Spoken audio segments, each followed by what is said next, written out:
Ito ang nakakagulat na balita ngayon sa mundo ng politika. Senator Robin, mukhang napuno na nga kay Senator Risa Hontiveros matapos nga nitong magsampa ng kaso laban sa di umano'y dating Senate witness na humarap noon sa investigasyon ni KOJC leader Pastor Apollo Kibuloy, ngunit bigla na ngang bumaliktad ngayon at sinasabing nasuhulan lamang siya ng senadora para idiin ang religious group leader. Kasama nga din sa mga sinampahan ng kasong cyber libel ang ilang mga sikat na political vlogger na di umano ayon pa sa senadora ay nagpapakalat ng kasinungalingan sa social media. Tila hindi nga ito sinang-ayunan ng kanyang kapwa senador na si Senator Robin Padilla at naglabas nga ito ng saloobin sa kanyang Facebook post na ayon pa sa kanya. Kapag kayo nagreklamo, pinakikinggan namin kayo dahil sabi nyo freedom of expression at speech, pero kapag kayo naman ang inireklamo, tatakutin nyo ng kaso ang kalayaan ng iba. Pambihira talaga. Practice what you preach. Bagamat hindi naman direktang pinangalanan ng senador kung sino ang kanyang pinapahiwati sa kanyang post, ay tila mahahalata mo talaga kung sino ang kanyang tinutukoy. Matatanda ang dati na rin silang nagbanggaan noon sa naganap na hearing ng KOJC noong 2024 kung saan pumalag nga si Senator Robin ng i-cite in contempt ng senador si Pastor Apollo Kibuloy. Lumabas na po ang tunay na anyo ni Riza Tanas Hontiveros. Alam niyo po kasi, itong si Riza Tanas Hontiveros, noong mga nakalipas na mga panahon, medyo magkakampi pa kami niyan. Kasi po, ang kanyang PR, siya ay taga-suporta ng karapatang pantao. Siya daw po ay isang democratic socialist, no? Hindi daw sila komunista, sila daw po ay kabilang dun sa umalis na CPP-NPA, pero sila ay nagnanais din na magkaroon nga ng kaparehong pagnanasa na magkaroon ng pagbabago sa lipunan, pero hindi gumagamit daw ng dahas. So nung siya'y ganyan, talaga naman pong ako ay supportive din, no, ng mga unang panahon. Yung mga panahon ni Gloria Macapagal-Arroyo, nakapunta pa yan sa bahay ko, no, at kami palaging nakikipag-ugnayan kasi nga ako yung tumatayong abogado ng impeachment doon sa impeachment ni Gloria Macapagal-Arroyo, no. Now, ang pagkakaintindi ko ay pareho kami na nagsasalita, nangangalaga sa karapatan ng malayang pananalita, kasi isa talaga sa pinaka-importanting karapatan sa isang demokrasya ang karapatan ng malayang pananalita. In fact, kung naniniwala kayo sa Biblia na ang tayo po bilang mga tao ay hinugi sa imahe ng Panginoon, isa sa talagang kakaiba sa pagkatao natin ay yung karapatan na makapagsalita, karapatan na mag-communicate, karapatan na magkaroon ng speech. At sa pamamagitan ng speech, tayo po ay nakaka-impluwensya sa pag-iisip ng ibang tao dahil alam natin na kapag tayo nakapagsasalita, tayo nagkakaroon ng palitan ng ideya. Dahil ang ideya natin na nasa ating isipan, nagagawa nating salita at napapakalat natin yung ideya na yan. Kaya naman po napakahalaga ng karapatan ng malayang pananalita ay dahil sa pamamagitan ng malayang merkado ng ideya, sa pamamagitan ng malayang pananalita, talaga namang tayo makakahanap ng solusyon sa ating mga pang-araw-araw na suliranin. Kaya nga po, sa kalahatan ng demokrasya, bukod pa sa karapatan ng mabuhay, dahil naman po talaga ang pinaka-importanting kalayaan, siguro po ang kalayaan ng malayang pananalita ang pinaka-importante, kasi kung walang malayang pananalita, walang po pwedeng magkaroon ng solusyon sa ating mga problema. At ang mangyayari, meron lang ilang-ilan na magkakaroon ng monopolya sa solusyon ng ating mga problema. Pag meron pong monopolya kung sino ang makakabigay ng solusyon sa ating problema, diktadurya ang labas. Dahil yung ideya lang nila, yung punto de vista lang ang masusunod. So kaya po talagang napaka-importante ng kalayaan ito. At kaya nung kailan na kami sinupil sa dahig, ako'y nag-react. Hindi po ako nakisawsaw sa mga personal na alitan, pero ako'y nanindigan na walang po pwedeng manupil sa aking karapatan ng malayang pananalita. Hindi ako nasupil ni Marcos Jr., hindi ako nasupil ni Marcos Sr. At mas mabuti pa talagang patayin na lang ako dahil hindi po ako tatahimik dahil napaka-importante nitong kalayaan na ito. In fact, itong kalayaan ng malayang pananalita Importante po yan na yung mga merong ibang punto de vista, mabigyan ng karapatan na magsalita dahil baka naman yung mga nagsasabi ng minority view, yung mga nasa minorya, sila ang merong solusyon. Hindi po natin alam. Kaya hayaan natin magkaroon ng malayang merkado ng ideya at sa pamamagitan ng malayang merkado ng ideya, dyan po talaga magkakaroon ng solusyon. Ika nga na isang kaso, no? Yung kapangyarihan ng katotohanan, ang paghahanap sa katotohanan ay nakabase sa kakayahan ng isang ideya na matanggap sa isang malayang merkado ng ideya. Ano naman ang kinalaman dito sa sinasabi kong lumabas na ang tunay na anyo ni Rizatenas Ontiveros? Well, dahil ang kanyang PR nga po, mula nung siya ay nasa Congress hanggang siya ay tumakbo ng Senado, siya daw po ay para sa karapatang pantao. Pero ano po ang nabalita kahapon lamang? Si Rizatenas Ontiveros na nagsasabing siya ay sumusuporta sa karapatang pantao, ay siyang lumabag sa karapatan ng malayang pananalita sa pamamagitan ng pagsasampa ng cyber libel cases laban doon sa mga vloggers na di umano ay nagkalat nung testimonya ni alias Rene na nagsasabi na siya ay binayaran para tumayong testigo laban kay Pastor Kibuloy, kay PRRD at kay Inday Sara Duterte. Bakit ko po sinasabi na ang pagsampa ng isang cyber libel ay patunay na ikaw ay kalaban ng karapatang pantao? Well, unang-una, meron po akong legal na basihan. Nadulog na po natin ito sa UN Committee on Human Rights. At ito yung kaso ng Adonis versus Republic of the Philippines. Doon po sa Adonis versus Republic of the Philippines, ito po yung reporter na pinakulong ng nasirang speaker ng Kamara de Representante, matinding katunggali ni Tatay Digong, si dating Speaker Nograles. Pinakulong niya isang reporter na hindi lang po nag-ulat na nahuli ng asawa ng babae na kasama nakasiping ni Nograles, itong ang si Speaker, at dahil itong asawa ay nasa militar, nagtatatakbo na hubo-hubo sa isang hotel sa Makati itong nasirang Speaker Nograles. Ito pong dahilan kaya hindi po kami ever naging magkasundo nitong mga Nograles. Dalawa pong magkapatid yan, tatlong magkapatid yan, dalawa nanilbihan sa, silang tatlo nanilbihan sa Kamara at isa ay naging kasama pa sa gabinete. At alam naman natin kung anong ginawa in the end.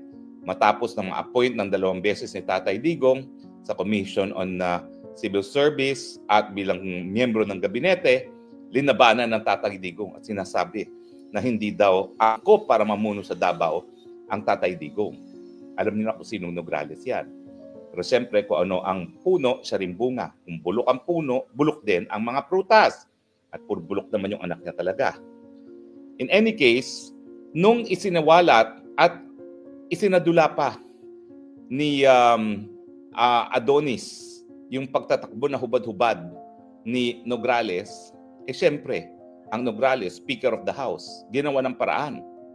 Sa Davao niya sinampa ang kasong libelo at miski hindi po nakapag-participate itong si Adonis, ay siya'y nahatulan na guilty. Nung nalaman ko siya nakakulong na sa Davao Penal Colony, sabi ko baka naman pwede nating tulungan yan dahil bilang isang profesor ng international law at international lawyer, ang sabi ko, may remedyo dyan. Dali natin ang kaso sa UN Committee on Human Rights. Ano ba itong UN Committee on Human Rights? Ito po ay isang treaty monitoring body. Ang trabaho nila ay binabantayan ng mga bansa kung sila ba ay tumutupad sa kanilang obligasyon sa mga kasunduan tungkol sa karapatang pantao, kasama na dyan yung International Covenant on Civil and Political Rights, kung saan nagsasabi na wala dapat batas na ipapasa ang kahit anong bansa na sumusupil sa karapatan ng malayang pananalita at malayang pamamahayag. Now, ang sabi ko, at ito yung kauna-unang pagkakataon na nagkaroon ako ng chance para ma-meet si Tatay Digong at makipagtrabaho sa kanya. Sabi niya, totoo ba na may ganyan? Sabi ko, opo. Pwede pong mabaliwala ang mga desisyon ng lokal na hukuman kung ito po ay labag sa ating mga obligasyon sa larangan ng karapatang pantao. Sige nga, tignan nga natin yan. So yan po yung unang-unang pagkakataon, ako po ay nakapagtrabaho kasama si Tatay Digong. Nagwagi po kami nung dinala namin sa UN Committee on Human Rights. At ang decision ngayon sa Adonis versus Republic of the Philippines ay ang criminal libel ay labag sa malayang pananalita. Bakit? Well, unang-una, ang sabi ng Committee on Human Rights na binubuo po ng pinaka-respetadong mga eksperto sa larangan ng karapatang pantao sa buong daigdig ay dahil hindi raw ito proporsyonal doon sa nais na makamit ng batas at ito yung protektahan ng privacy ng mga pribadong mga individual. Ibig sabihin, meron pong ibang pamamaraan kung ang ninanais ng batas ay maprotektahan yung karapatan ng mga individual na huwag paghimasukan ang kanilang mga pribadong buhay. At ano yung alternatibo na yon? Yung pagbibigay po ng civil damages. Hindi po pwede kasi na habang sinasabi natin na ang karapatan ng malayang pananalita ay napaka-importante sa isang demokrasya, dahil sa pananalita, may makukulong. Hindi po angkop yung pagkakakulong dun sa layunin ng libel law na protektahan yung privacy ng mga pribadong individual. At ang alternatibo dito ay yung pagbabayad ng danyos perwisyos pero walang kulong. At ang pangalawa, ang sabi ng yun nga po ng UN Human Rights Committee, hindi lang siya paglalabag sa karapatan ng malayang pananalita, merong alternatibo at ang alternatibo nga ay ang pagbabayad ng danyos perwisyo. Kaya po ako, sa dami ng mga fake news, sa dami ng mga pula sa akin, ni minsan hindi po ako nagsampa ng kahit anong libel case. Dahil hanggang ngayon po, bagamat nag-utos ang Human Rights Committee na dapat i-decriminalize ng Kongreso ng Pilipinas ang criminal libel, hindi pa po nagagawa yan. Pero hindi ko naman po pwede na sa dami ng mga maling sinasabi sa akin na masasakit na paninira sa akin, kahit ganong nasasaktan na aking damdamin, hindi naman po pwede na sinasabi ko na ako'y tagapagtaguyod ng karapatang pantao, lalong-lalo na ang karapatan ng malayang pananalita, tapos magsasampa ako ng libel.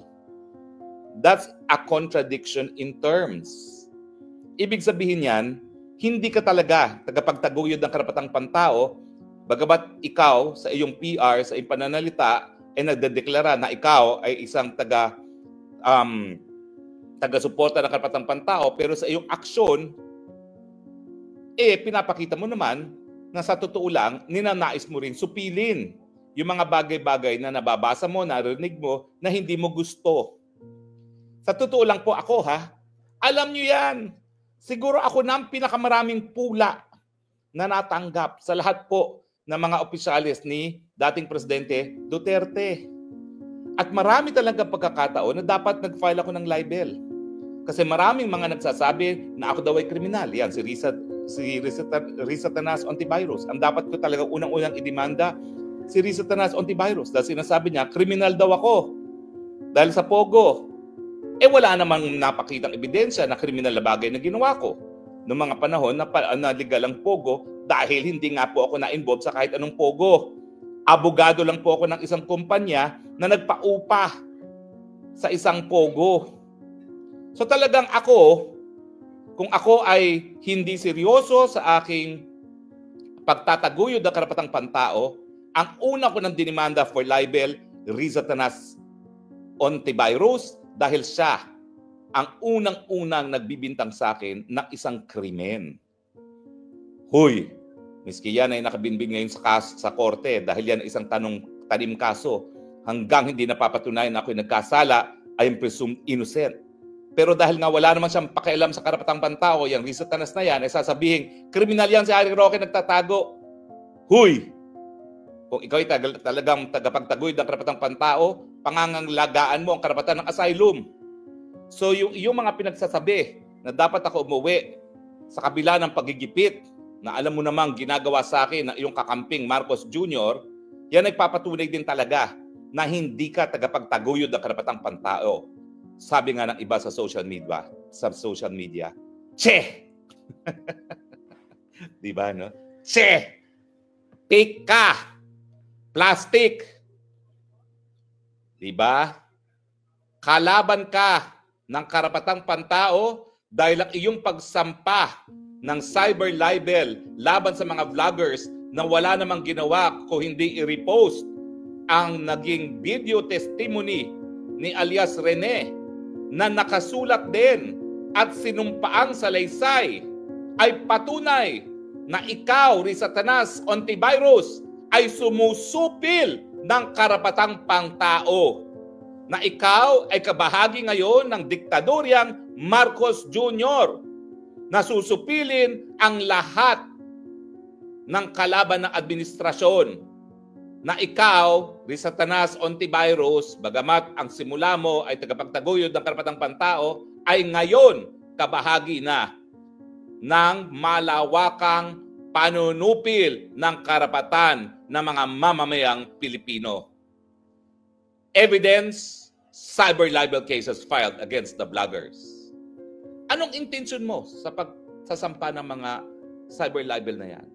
Di ba dahil nais mong ipakulong yung mga nagkalat ng testimonya ni alias Rene na nagpapakita at ito naman ay sinumpaang salaysay din na ikaw ay nagbayad para siya ay magsinungaling sa Senado at sa hukuman upang madawit ang mga inosente sa isang non-bailable offense na syndicated trafficking gaya ng sa iyong mga paratang na guilty rin ako dyan na wala namang kahit anong ebidensya. Next time magsabi kang umuwi ako, sabihin mo sa akin anong ebidensya. Isiwalat mo kung anong iyong ebidensya. Huwag kang magtatago sa pagiging senador. Ang hamon mo pa, sige humarap ka sa Senado. Bakit? Inatrasan ba kita? Meron ka bang nakuha nung 3 beses sa pagharap ko sa inyo? 2 beses sa pagharap ko sa inyo? Di ba wala? Hindi ka nga makasagot pag ako sumagot Ang gusto mo, tumahimik lang ako ng tumahimik. At ikaw lang magdakdak ng magdakdak. Dahil binabasa mo lang naman ang dinadakdak mo at hindi mo naman naintindihan ang sinasabi mo. Di ba? Ngayon, sa iyong pagsampa ng cyber libel, lahat yung mga goody-goody friends mo, hindi na maitatanggi. Lahat kayo manunupil ng karapatang pantao dahil ang cyber libel sang-ayon sa UN Committee on Human Rights ay labag sa karapatan ng malayang pananalita. You are a human rights violator. Shame on you! Bukod pa doon sa ginagawa mong nagtatanim testigo, nagtatanim ebidensya, sang-ayon kay alias Rene. Sabi mo, magsasampa ka ng kaso labang kay Rene. Ba't di mo gawin? Para mapatunayan mo na hindi mo nga gawain yan. Pero yun na nga Paano mo naman hindi mapapaniwalaan ng isang tao na nabayaran na nakapagtestigo na pinoprotektahan na ng gobyerno? Pero dahil nga, yung tawag ng konsyensya, nagsiwalat ng katotohanan. At ano naman ang mahihita mo kung mapakukulong mo nga itong mga vloggers na ito? Sa tingin mo ba, kung yung mga vloggers na dinimanda mo ay makukulong, matatahimik na yung buong bansa sa pagtatanong? Totoo ba yan, Rizatanas Ontiveros, na nagtatanim ebidensya ka, nagtatanim testigo ka?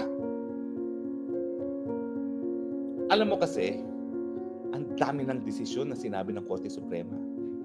Pag ikaw, taong gobyerno, huwag kang balat sibuyas. Kung hindi mo matanggap ang mga pagpupula sa iyo at may karapatan ang mga taong bayan bilang tagabayad ng buwis na ikaw ay pulaan, huwag kang maggobyerno. Hindi ka naman pinilit maging senador. Gustong-gusto mo nga, 3 beses ka natalo bago ka naging senador. Tapos hindi ka makatanggap ng pula sa taong bayan. The truth shall set you free. Kung walang katunayan, walang katunayan yung tanim ebidensya mo, malalaman din natin yan. Pero nasasaktan ka kasi in the first place, wala pang enough na basihan para ikaw ay paniwalaan talaga ng taong bayan. Dahil kung ikaw sa mulat-mula ay pinagkakatiwalaan, sa unang beses pa lang na pagtakbo mo sa Senado, panalo ka na. Dahil ikaw naman, palagi kang kakampi ng administrasyon. Nung ikay kongresista, oo, hindi ka talaga kakampi ng administrasyon. Pero siyempre, nanalo ka bilang senador dahil kakampi ka ni Noynoy Aquino, di ba? Hindi mo naman matatanggi yan. At pinagsasabi nga na dapat pag-aralan kung paano mo nagamit yung PhilHealth. Na alam naman natin na ang pondo ng PhilHealth hanggang ngayon ay ginagamit sa lahat ng bagay except para sa kalusugan ng mga mamamayan. Nais mong supilin ang mga pula sa iyo dahil alam mo sa mulat mula, hindi ka tanggap ng taong bayan. Nahalal ka lang dahil nagkaroon ka ng sapat na pera, sapat na endorsement ng isang administrasyon na nakaupo, kaya ikaw nahalal. Yun ang katotohanan. Kaya gusto mong patahimikin lahat ng iyong mga kritiko ngayon. Dahil kung hindi yan ang talagang pakay mo, hindi ka magdidemanda ng cyber libel. Dahil malinaw na malinaw, kung ikaw ay talagang tagapagtaguyod ng karapatang pantao, alam mo na ang cyber libel ay panunungpil ng karapatang pantao. Ngayon, malinaw na ha. Hindi lang sang-ayon kay alias Rene na binaboy mo ang proseso ng Senado sa pamamagitan ng pamimili ng testimonya, sana nga mapatunayan mong hindi katotohanan yan. Dahil kung hindi, dagok yang hindi lang sa'yo, kundi sa institusyon ng Senado. Sa ating demokrasya, mantakin mo. Halos sagrado ang Senado, tapos bababuyin mo sa pamamagitan ng tanim ebidensya. At ngayon, wala nang kaduda-duda sa pagsampa mo ng cyber libel. Kalaban ka ng karapatang pantao.